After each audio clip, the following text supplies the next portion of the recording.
नमस्कार साथियों, Kapil commerce classes में आपका हार्दिक स्वागत, अभिनंदन।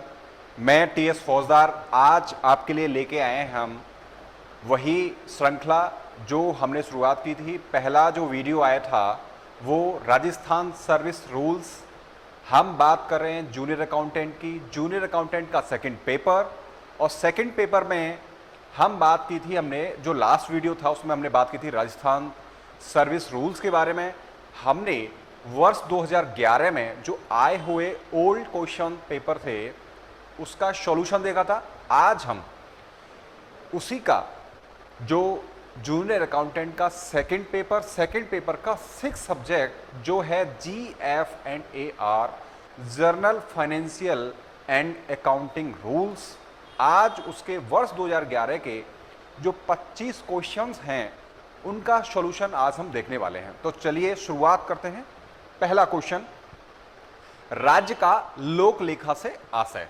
पहला क्वेश्चन यह है कि लोक लेखा से आशय क्या है? ऐसी निधि से जो परिभाषित कहां पे है, इंडियन कॉन्स्टिट्यूशन में कहां पर इसकी डेफिनेशन है?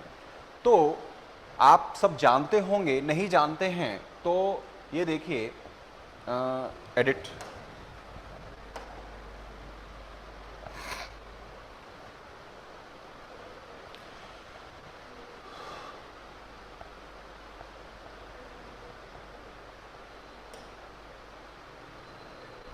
इसमें सही जो इसका आंसर है वो है 266 सेकंड में। क्या है? Public account of the states हैं। यहीं हम चर्चा कर लेते हैं कि देखिए संचित निधि जो है, देखिए एक संचित निधि होती है, एक आकस्मिक निधि होती है, एक होती है आपकी स्थानीय निधि। तो वहीं हम यहीं लिख लेते हैं। तो देखिए मैं आपको बता देता हूं, संचित निधि क्या है? संचित निधि, संचित निधि जो है ये कहाँ पे है? ये सभी इंडियन कॉन्स्टिट्यूशन में है और इंडियन कॉन्स्टिट्यूशन के 266(1) में है। ठीक है, संचित निधि। अब हम ये बात करेंगे किसकी? आकस्मिक निधि की, आकस्मिक निधि की। तो आकस्मिक निधि 267, ठीक है। और यहीं पे हम बात करेंगे संचित, आकस्मिक, और एक होती है स्थानीय निधि। ठीक है, स्थानीय निधि। स्थानीय निधि जो है वो आपकी 268(2) में है। ठीक है, तो हाँ, एक बात ध्यान रखनी है कि हमने अभी तक जो पढ़ा है वो हमने सिलेबस कवर करा दिया है। ये जो ओल्ड क्वेश्चन है, मैं मान के चल रहा हूँ, जो हमारी क्लास जो पढ़ रही है और जो हमारे व्यूवर भी ऑनलाइन देख रहे हैं, मैं ये मान के चल रहा हूँ कि थोड़ा बहुत उनको आइडिया है इसकी चीज़ के बारे में, है ना। तो मैं वैसे कोशिश करूँगा बेसिक से लेने की, बट फिर भी कोई ऐसी चीज़ है तो मैं ये मान के चल रहा हूँ कि आप थोड़ा बहुत जानते हैं। ठीक है, तो नेक्स्ट क्वेश्चन चलते हैं अपन।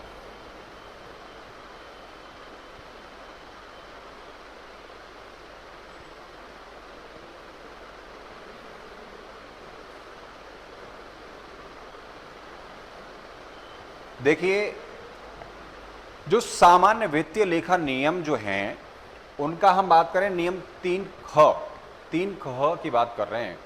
तो देखिए जो रूल नंबर 3 है, एक्चुअली क्या है, इसमें जो ख है वो पावर्स का जो ऑथराइजेशन है, जो डीडीओ पावर अपन बोलते हैं, ड्राइंग एंड डिस्ट्रीब्यूशन जो अथॉरिटी है उसकी जो पावर है, डीडीओ पावर, जो आप उन पैसा लेने देने की जो पावर है, भुगतान करने की, या तो वो जो डीडीओ पावर होती हैं आप सब लोग समझते होंगे।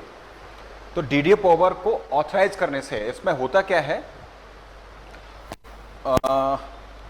बात चल रही है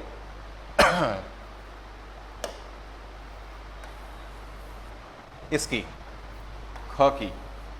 ठीक है, तो इसमें क्या होता है कि जो कार्यालय अध्यक्ष होता है, इसमें जो आंसर है वो ये है ना।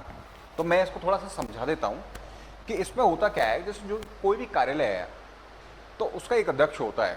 ये इसमें वर्णित है कि कौन कौन कहाँ का कैसे होगा, है ना। तो उसका जो अध्यक्ष है वो किसी भी राजपत्रित अधिकारी को डीडीओ पावर ऑथराइज कर सकता है। वैसे तो कौन होता है डीडीओ पावर, किसके पास होती है, कार्यालय के पास, लेकिन 3 ख में ये लिखा हुआ है कि वो डीडीओ पावर किसी को ऑथराइज कर सकता है, राजपत्रित अधिकारी होना चाहिए इसके लिए, ये मस्ट है, ये आपको ध्यान रखना है यहाँ पे, ठीक है। तो चलिए चलते हैं हम आगे।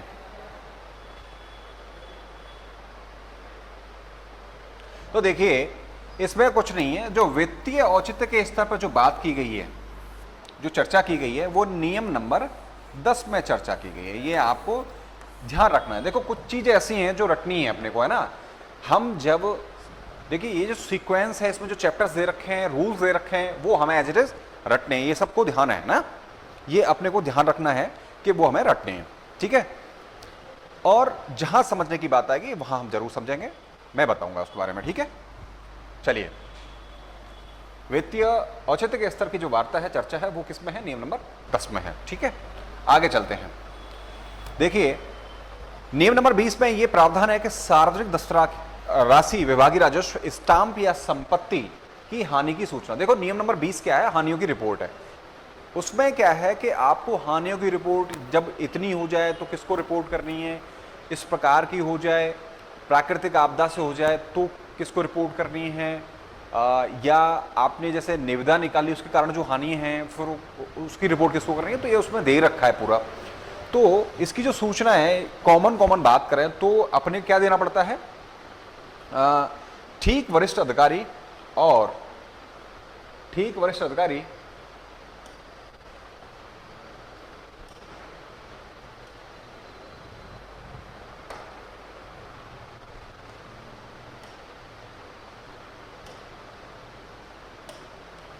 ठीक वरिष्ठ अधिकारी और, अरे ये गलत है, सॉरी, इसमें क्या है,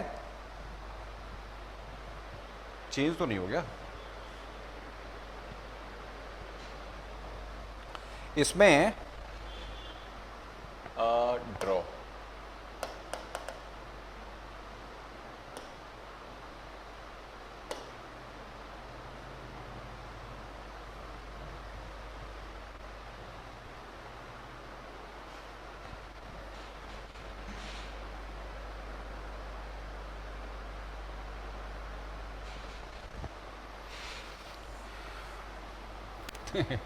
ये दिक्कत है इस बोर्ड में, कई बार दिक्कत आती है। तो देखिए इसमें क्या होता है, ठीक वरिष्ठ अधिकारी एवं महालेखाकार को, यानी कि आप जहां वर्तमान में कार्यरत हैं वहां आपसे जो ठीक वरिष्ठ अधिकारी उसको सूचना देनी है और आपको महालेखाकार को सूचना देनी है, ये कॉमन है, ठीक है, ये कॉमन स्तर पर बात।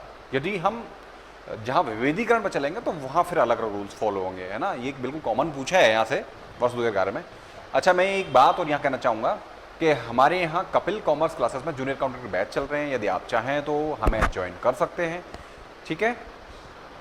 हमारे यहाँ का एक टेलीग्राम चैनल है, वहाँ पे आप जो PDF है इसकी वहाँ से गेट कर सकते हैं।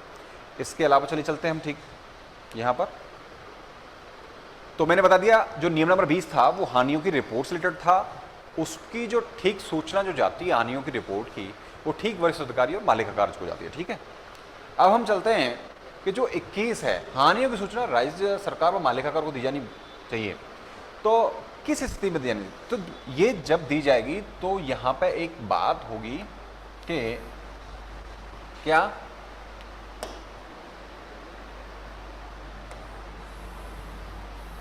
15,000 से अधिक होने पर, या मान लीजिए प्राकृतिक आपदा से यदि कोई हानि होती है तो उसकी सूचना राज्य सरकार और मालिकाकार को जाती है, ठीक है। मैंने बताया था कॉमन में ठीक वरिष्ठ अधिकारी मालिकाकार को। जब हम विभेदीकरण यानी प्राकृतिक आपदा से जब हानि हुई है, नियम नंबर 21, जब प्राकृतिक आपदा से हानि हुई है तो आप जो सूचना है किसको भेजेंगे, राज्य सरकार व महालेखाकार को।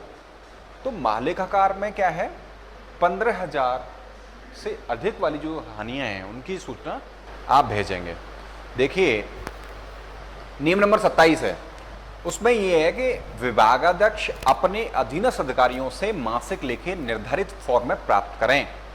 तो ये नियम नंबर 27 में ये लिख रखा है कि भैया जो 13 है ना, 13, इस प्रपत्र में आप क्या करेंगे, GA 13 में प्राप्त करेंगे। ये एक फॉर्मेट होता है जिस प्रारूप में सूचना जो मासिक लेखे हैं वो प्राप्त किए जाते हैं, ठीक है। ये आपको प्राप्त करने हैं। ये इसमें सही आंसर क्या हो जाएगा, ये GA 13 में, ठीक है। अगला चलते हैं अपन। देखिए कि महालेखाकार से लेखों का उदाहरण प्राप्त होने में राजस्व प्राप्तियों के वर्गीकरण में त्रुटि पाए जाने पर जिन्हें लेखों में शुद्ध करना वांछित है उनका एक विवरण अग्रेषित किया जाएगा। अग्रेषित किया जाएगा तो किसको अग्रेषित किया जाएगा, तो इसमें ठीक है, ये है कि कोष अधिकारी के माध्यम से महालेखाकार को, ठीक है। इसमें बिल्कुल यही आंसर है, आपको कोई किंतु परंतु करना नहीं है। जब वैसे तो एक बार हम सिलेबस करा चुके हैं और ज़्यादा समय है नहीं, जो निर्धारित तिथि है उसमें ज़्यादा समय नहीं है, मुझे लगता है कि आपको निश्चित रूप से तैयारी वैसे तो कर दी होगी, नहीं की है तो आप हमसे जुड़ सकते हैं और तैयारी अपनी सुदृढ़ बना सकते हैं, मजबूत बना सकते हैं, ठीक है। चलिए, तो देखिए इंटरनल जो ऑडिट है वो कहाँ पे है, आर्टिकल नियम नंबर, आर्टिकल नहीं कहेंगे, नियम नंबर 41 में है इंटरनल ऑडिट। तो इस पर ये है कि देखो ये विभाग की होती है, इंटरनल ऑडिट क्या है, डिपार्टमेंट की है। तो 41 और डिपार्टमेंट, ठीक है, यहां पे। चलिए नेक्स्ट चलते हैं।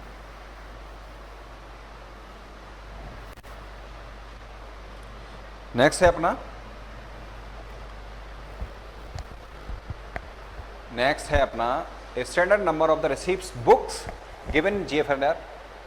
मतलब ये है कि जो रसीद बुक का प्रारूप संख्या एवं संबंधित नियम संख्या का सही जोड़ा बताना है और उसमें क्या है, शिक्षा विभाग को छोड़ देना है। तो देखिए जो रसीद बुक का प्रारूप संख्या है और संबंधित नियम संख्या है उसका सही जोड़ा बताना है। तो देखिए नियम नंबर तो 45 है, ठीक है, और GA होता है 55। GA 55 में क्या होता है, तो इसका जो सही आंसर है वो ये होगा। एक होता है GA 56, वो होता है शिक्षा विभाग। तो ये भी आपने आपको बात क्या करनी है, ध्यान रखनी है यहाँ पर।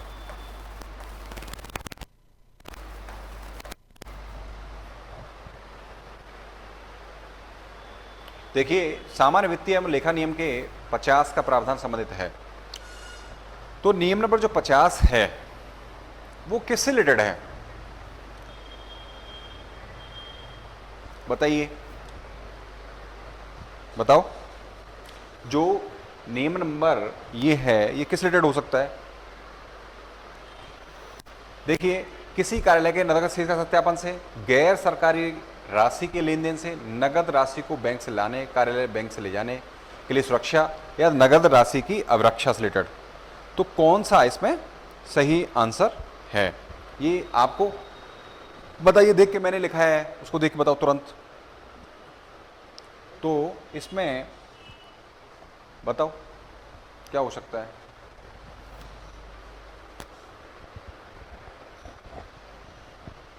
देखिए इसमें कुछ नहीं है, जो गैर सरकारी राशि होती है उसके लेन देन से रिलेटेड ये होता है, ठीक है। गैर सरकारी राशि के लेन देन से नियम नंबर 50 संबंधित है, ठीक है। आपको क्या ध्यान रखना है यहाँ पे, जो ध्यान रखने वाली बात है वो यही है कि सीधा सीधा जो इसका आंसर है वो आपको याद रखना है। जब हम इसको डिटेल में पढ़ेंगे तो बिल्कुल विशद में पढ़ेंगे, ठीक है। तो कितने बताया था आपने, 46 नहीं, तो ये जो है ना गैर सरकारी राशि के लेन देन से, ठीक है। ध्यान रखोगे भैया, जो मैंने लिखा है उसको प्रॉपर पढ़ोगे, ठीक है। अब ये जो है देखिए, राजकीय कार्यालय के खजांची के कर्तव्य, खजांची का मतलब आप जानते हैं कैशियर, ठीक है। तो क्या क्या काम हो सकता है कैशियर का, देखो ये जो सवाल हैं ये कुछ कॉमन सेंस के भी होते हैं। आप कॉमन सेंस से कैसे कर सकते हैं, देखो इस सवाल में मैं बताने वाला हूँ। देखो कॉमन सेंस कैसे लगाना है, कॉमन सेंस कैसे लगा सकते हैं आप, देखो कि राशि प्राप्त करना और उचित रसीद देना। भैया देखो, जो कैसे आप बैंक में भी जाते हैं तो आप उसको कुछ पैसे देते हैं, वो आपको रसीद देता है, कॉमन सी बात है, इसमें कोई दिमाग लगाना है नहीं लगाना, ठीक है, तो वो करता हुआ है, ठीक है, ये भी सही है। रोकड़ पुस्तकालय प्राप्तियों का लेखांकन, जो कैश बुक उसके पास आई है तो उसमें तो एंट्री करेगा, तो एंट्री करता होगा, ठीक है, ये भी सही है। अब सरकारी कर्मचारी को दी गई अग्रिम राशि में से शेष अव्यतीत राशि जो वसूल नहीं की गई उसका अपलेखन करना।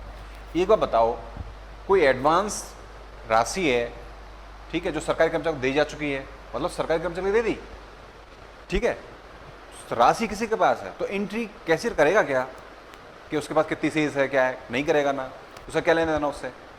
तो यही कॉमन सेंस वाली बात है। तो यहाँ एक संशय बनता है, तो इसीलिए ये नहीं है। और बिलों वाउचरों की अपेक्षा तो करेगा, उसका काम है, ठीक है। तो कुल मिलाकर देखिए आप कौन कौन सा बनता है, 1 2 और 4, 1 2 और 4 यहाँ पे। तो सही आंसर क्या हो जाएगा आपका, 3 सही आंसर हो जाएगा, ठीक है। चलिए चलते हैं। तो स्वीकृतियां कब प्रभावी होंगी, स्वीकृतियां कब प्रभावी होंगी, ये किस नियम से है,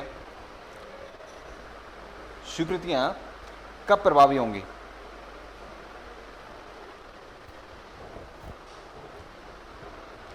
बताइए, स्वीकृतियां कब प्रभावी होंगी। तो देखिए ये रूल नंबर बिल्कुल ऐसे ही बिल्कुल सीधा सीधा दे रखा है, रूल नंबर 70 में।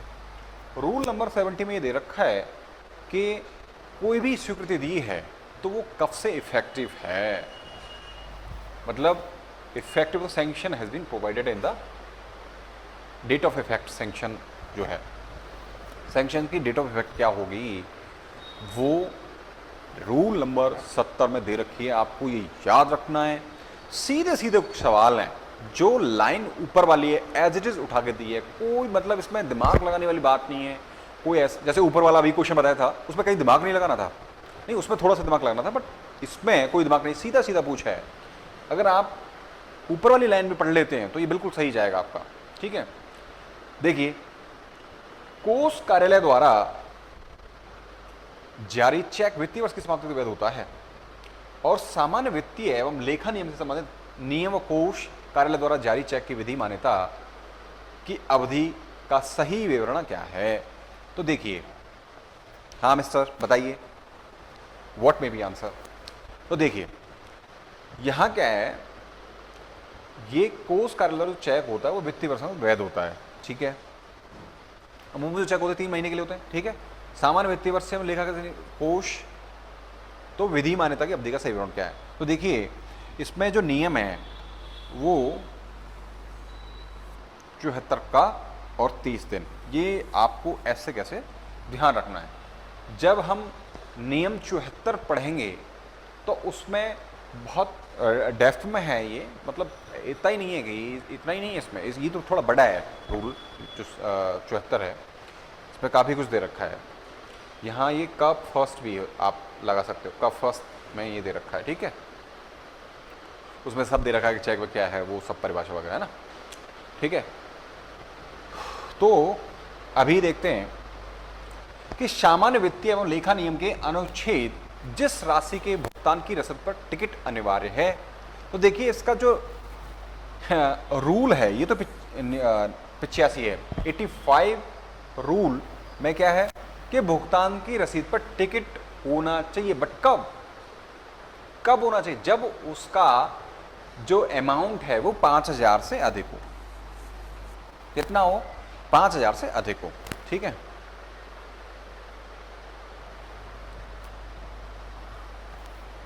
अब अगला, सरकार के विरुद्ध कितने वर्ष से अधिक पुराने रुपए तक के समस्त छुटपुट क्लेम तत्काल अस्वीकार कर दिए जाएंगे। यानी कि अगर सरकार के विरुद्ध कोई भी क्लेम यदि आप रखते हो, सीधी सी बात है, गवर्नमेंट एम्प्लॉय रखेगा, सरकार के विरुद्ध कोई भी क्लेम हो आपके किसी के भी क्लेम हो और यदि उसका अमाउंट इतना हो तो तत्काल अस्वीकार कर दिए जाएंगे यदि उनके प्रस्तुत करने में हुए विलंब को पर्याप्त रूप से स्पष्ट नहीं किया। देखो ऐसा है भैया, देखो पहली बात तो अमाउंट है 100 रुपये का, 100 रुपये का अमाउंट हो और 3 साल से यदि ज़्यादा हो जाए और फिर जाओगे भैया सब देखो मेरे 100 रुपये खर्च हुए थे 3 साल पहले, तो फिर आपने ये भी नहीं बताया कि भाई क्यों आप विलंब से, तो फिर हटाओ उनको, अस्वीकार कर दो, ये क्लियर लिखा हुआ है। ठीक है, तो आप ये ध्यान रखेंगे इसमें होगा कहीं ना कहीं 3 वर्ष और 100 रुपये। ठीक है, मतलब 3 वर्ष से ज़्यादा हो गए, आप खबर सुध ही नहीं ले रहे कि भाई क्या दिक्कत है, मैं क्यों पेश नहीं कर पाया। तो पहली बात तो 100 रुपये ज़्यादा अमाउंट नहीं है, माने 1,00,000 2 लाख रुपए तो भी सोचे हैं, 100 रुपये के ऐसे दावे करने लग गए तो कितने सारे क्लेम हो जाएंगे। तो इनको मान लिया जाता है कि ये कोई कंसीडरेबल नहीं है। ठीक है, तो हाँ देखिए अभी एक क्वेश्चन आ गया कि वेतन, यात्रा भत्ता, चिकित्सा प्रभाएं, आकस्मिक व्यय जो ग्रांट एंड एड होती है आदि के विरुद्ध कोई भी क्लेम समयातीत कालातीत होगा यदि वह क्लेम निम्न अवधि में प्रस्तुत किया जाए। नहीं किया जाए तो 2 वर्ष में यदि आप प्रस्तुत नहीं करोगे तो वो क्या हो जाएंगे, समयातीत माने जाएंगे, कालातीत माने जाएंगे। ठीक है, तो यहाँ पे ये आपका सही आंसर हो जाएगा। अगला है, जब विभागीय तिजोरी को अक्षय अवरखा सेफ कस्टडी के लिए कोषागार में रखा जाता है तो इन तिजोरियों की चाबी के लिए उत्तरदायी कौन होता है। देखिए तिजोरी में जब चाबियों के लिए उत्तरदायी कौन होगा, उससे संबंधित जो कार्यालयाध्यक्ष है और आहरण वितरण अधिकारी है डीडीओ। तो मतलब जो संबंधित कार्यालयाध्यक्ष है और जो डीडीओ है वो दोनों क्या हो सकते हैं, इसके लिए रेस्पॉन्सिबल हो सकते हैं। ठीक है, होंगे। अगला क्या है, सामान्य वित्तीय एवं लेखा नियम 25 के अनुसार लेखा अधिकारियों, सहायक लेखा अधिकारियों, लेखाकारों का कर्तव्य और दायित्वों का विवरण दिया गया है। देखिए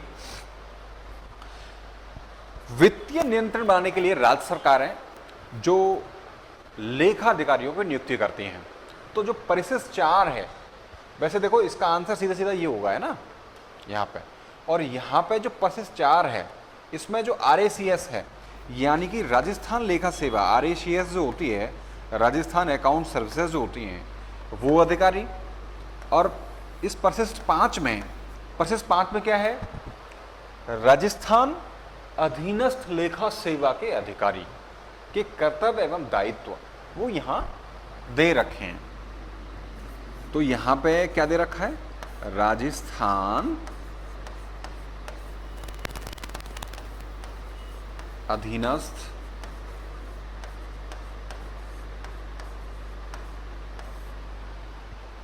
मैं कलर थोड़ा चेंज कर लेता हूं, अधीनस्थ लेखा सेवा। अगर नहीं दिख रहा हो तो बता देना ना।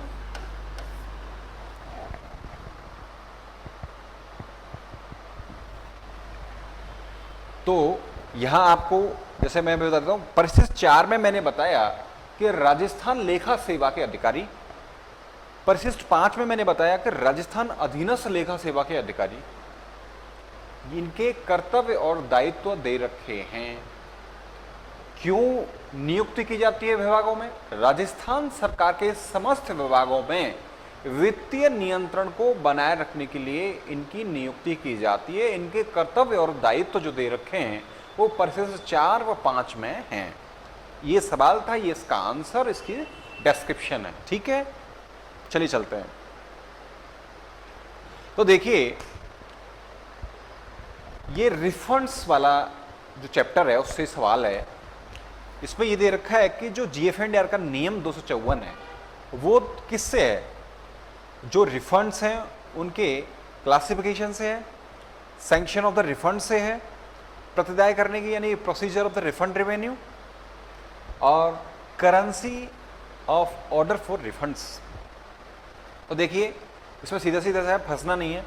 ये जो है जो सैंक्शन टू रिफंड यानी कि जो रिफंड की जो सैंक्शंस हैं, कहीं रिफंड करना है और उसकी जो सैंक्शन है उसमें जो नियम नंबर 254 है वो काम करे।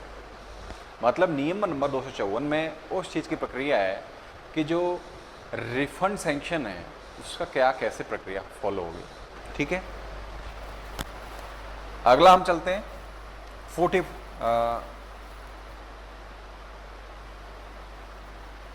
तो देखिए, जब तक किसी कानून या विभागीय विनियमों द्वारा अन्यथा उपबंध न किया गया हो, राजस्व प्रक्रिया के लिए आदेश उसके जारी किए जाने की कब तक रहेगा। तो जब तक कोई नहीं किया जाए तो जारी तारीख से 3 माह तक, ये आपको यहां ध्यान रखना है। ठीक है, चलिए आगे। सहायता, अनुदान, अंशदान आदि की स्वीकृति के लिए सामान्य सिद्धांत वित्तीय लेखा नियम जिसमें है वो क्या है। देखिए, मैं दोबारा पढ़ देता हूं इस सवाल को कि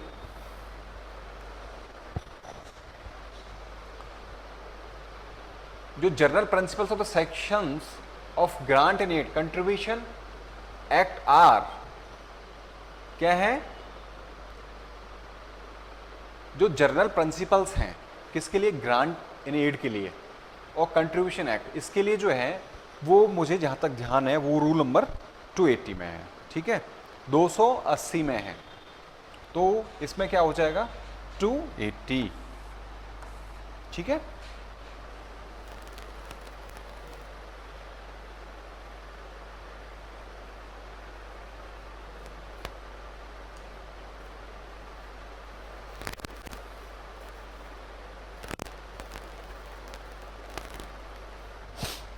चले आगे, चले, हो गया। ठीक, देखिए, सामान्य जो जीएफएनआर के अनुसार सहायता अनुदान उचित समय के भीतर व्यय किया जाना चाहिए, जहां स्वीकृति में समय सीमा निश्चित नहीं हो। तो नियम 282 जो है उचित समय से स्पष्ट किया गया, वो क्या है, वो 1 वर्ष है। जो उचित समय है इसमें वो कितना है, 1 वर्ष है। ठीक है, तो सही आंसर क्या हो जाएगा इसमें, 1 वर्ष। ठीक है, ध्यान रखना है आपको। ओके, बिल्कुल। देखिए, डेफिनेशन ऑफ बिल, तो बिल की जो परिभाषा है वो कहां दे रखी है, रूल नंबर 75 में दे रखी है। ठीक है, ये सीधा सीधा है, डिटेल में पढ़ेंगे, कोई दिक्कत नहीं है। बिल क्या होता है, बिल की इसकी परिभाषा क्या है, रूल नंबर 75 के अनुसार 75 रूल में क्या बिल की डेस्क्रिप्शन दे रखी है, हम बिल्कुल पढ़ेंगे। ठीक है, अगला हम चलते हैं। हाँ, देखिए, ये जो चैप्टर था इसमें से 3 सवाल पूछे गए वर्ष 2011 में। ठीक है, तो देखिए ईसीएस की फुल फॉर्म पूछ ली इसमें। तो ईसीएस, तो देखिए इलेक्ट्रॉनिक क्लियरेंस सिस्टम होता है ये। ठीक है, क्लियरिंग, हाँ, इसमें सही आंसर क्या हो जाएगा, ईसीएस का हो जाएगा इलेक्ट्रॉनिक क्लियरेंस सिस्टम। ठीक है,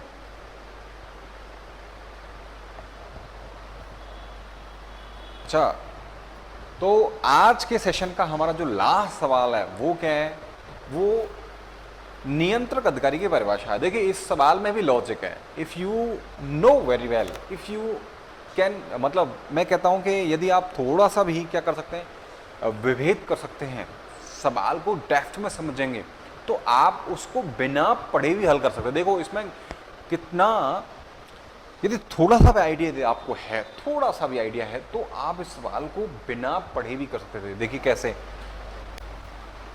नियंत्रक अधिकारी, देखो कोई भी अधिकारी है वो कंट्रोलिंग मतलब ऑफिसर है आपका, मतलब यहां कहें तो क्या कंट्रोलिंग ऑफिसर है आपका नियंत्रक अधिकारी। तो देखिए क्या करेगा कंट्रोलिंग ऑफिसर, अगर हम एक लाइन में उसका पूरी व्याख्या करने की कोशिश करें कंट्रोलिंग ऑफिसर की, तो वो क्या क्या कर सकता है। तो देखिए, जो अपने अधीनस्थ कार्यालयों के, हमें एक छांटना है इनमें से, है ना, और देखते हैं कि क्या जो व्यापक हो सकता है वो उसका जो ज़्यादा व्यापक होगा, जो ज़्यादा तरीके से कंट्रोलिंग ऑफिसर को डिफाइन कर पाएगा, तो वो हमारा सही आंसर होगा यहाँ पे। ठीक है, और मैं ये तरीका बता रहा हूँ कि आपको बिना देखे, या सॉरी बिना देखे नहीं, मतलब बिना पढ़े कैसे सवाल को हल कर सकते हैं। तो जो अपने अधीनस्थ कार्यालय के कर्मचारी की उपस्थिति नियंत्रित करते हैं, बात तो सही है, क्या ये व्यापक है? नहीं है। जिसे विभाग के परिसर को अनधिकृत उपयोग को नियंत्रित करने का दायित्व हो सकता है, बट पूरी तरह से ये भी सही नहीं है। जिसे विभाग के अधीनस्थ द्वारा, अधीनस्थ, अब यहां कर्मचारी की बात आ गई, नियंत्रण किसके ऊपर? कर्मचारियों पर। व्यय, कोई भी खर्च कर रहे हैं, राजस्व की वसूली कर रहे हैं, तो उसको कंट्रोलिंग कर रहा है, तो दायित्व सौंपा हो, ऐसा कोई उसको क्या सौंपा हो, कोई एंट्रस्ट किया हो उसको, किस चीज के लिए? राजस्व की वसूली, और जो व्यय कर रहे हैं उसके अधीनस्थ, उनको क्या करने के लिए? नियंत्रित करने के लिए दायित्व सौंपा हो, जिसे अपने विभाग के अधीनस्थ को। तो ये ऐसा लगता है कि ये सही है और ज्यादा व्यापक है। तो चौथा भी देख लेते हैं यही के। तो जिसे उसके कार्य क्षेत्र में कानून व्यवस्था, कानून व्यवस्था is directly related to police department. तो कानून व्यवस्था का यहां से क्या लेना देना? क्या सारे डिपार्टमेंट कानून व्यवस्था संभालते हैं क्या? नहीं, इसका कोई औचित्य नहीं। तो यहां पे सही जो आंसर है वो क्या हो जाएगा? जिसे विभाग के अधीनस्थ द्वारा किए गए व्यय एवं राजस्व की वसूली को नियंत्रित करने का दायित्व सौंपा गया हो। तो ये थे वो 25 सवाल जिनका सॉल्यूशन हमने दिया। तो आशा करता हूं कि ये आपकी सफलता की यात्रा में सहायक सिद्ध होंगे।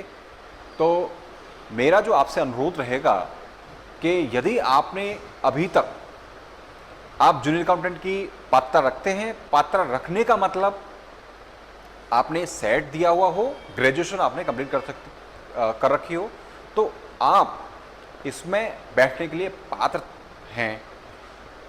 अगली बात यह है कि जो नॉन कॉमर्स बैकग्राउंड से हैं उनके मन में हमेशा संशय रहता है कि क्या हम भर सकते हैं? बिल्कुल भर सकते हैं।